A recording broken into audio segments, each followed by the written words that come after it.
எருசலேமுக்கு வந்து யூதருக்கு ராஜாவாக பிறந்திருக்கிறார், எங்கே கிழக்கிலேயோட நட்சத்திரை கண்டவரை பணிந்து கொள்ள வந்தோம் என்றார்கள். அல்லேலூயா.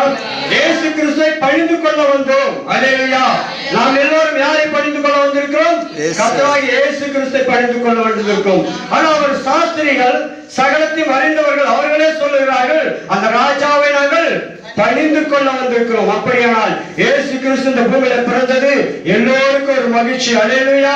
இயேசு கிறிஸ்து பிறக்காவிட்டால் நாம் பாவத்திலே மரித்திருப்போம். வேதம் சொல்வது பாவிகளை ரட்சிக்க கிறிஸ்து இயேசு உலகத்திற்கு வந்தார். அப்படியால் அப்போஸ்தலன் பவுல் சொல்கிறார், பாவிகளும் பிரதான பாவினார். அல்லேலூயா. நாம் எல்லோரும் பாவிகளாய் இருக்கையில் கிறிஸ்து இயேசு நமக்காக பிறந்தார். அந்த பிறந்த நாளை குறித்து நாம் மகிழ்ச்சியோடு கூட கொண்டாடுவோம். அல்லேலூயா. இந்த வேதத்திலே வேதவசனம் உண்டு, மகிழ்ச்சியோட காரியங்கள். ஆனா உலகத்தில் இருக்கிற எல்லோரும் கூட உலகத்தார் சொல்லுகிறார்கள் புத்தன் காந்தி இயேசு பிறந்தார் என்று சொல்லுகிறார்கள். உண்மைதான். அல்லேலூயா. புத்தனும் பிறந்தார், உண்மைதான். காந்தியும் பிறந்தார், உண்மைதான். புத்தனும் மரித்தார், உண்மைதான். காந்தியும் மரித்தார், உண்மைதான். இயேசு கிறிஸ்து மரித்தார், உண்மைதான். ஆனால் என் கர்த்தராகிய இயேசு கிறிஸ்து உயிர்த்தெழுந்தார். அல்லேலூயா. எந்த சரித்திரத்தில் எழுதப்படவில்லை, என் கர்த்தராகிய இயேசு கிறிஸ்து மாத்திரமே உயிர்த்தெழுந்தார் என்று. அல்லேலூயா. இந்த உலகத்தில் எத்தனையோ மகான்கள் வந்திருக்கிறோம், எத்தனை அரசு ஆளுநர்கள் வந்திருக்கிறோம், ஆனால் கர்த்தராகிய இயேசு கிறிஸ்து உயிர்த்தெழுந்தார் சொல்வதற்கு ஒருவரால் முடியாது. அல்லேலூயா.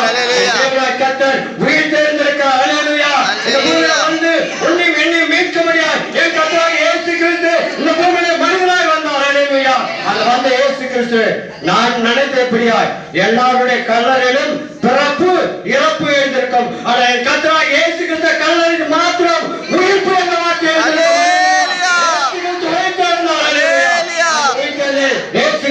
பூமியில் வராவிட்டால் நம்ம நாமத்தை உயர்த்திருக்க முடியாது. அந்த கர்த்தராகிய இயேசு கிறிஸ்து நம்மை ரட்சிக்க முடிய வந்திருக்கிறார். இந்த நாள் கூட நம்ம எல்லோரும் சந்தோஷத்தோடும் ஆழ்ந்த கணிப்போடும் அவர் வார்த்தைப்படி நாம் அவர் வந்திருக்கிறார், நமக்காக பிறந்திருக்கிறார் என்று சொல்லி நாம் கொண்டாடுவோம், மகிழ்ச்சியோடு கூட இருப்போம். கர்த்தர் தாமே இந்த வசனம் ஆசீர்வதிப்பாராக. ஆமென். ஹல்லேலூயா. ஹல்லேலூயா.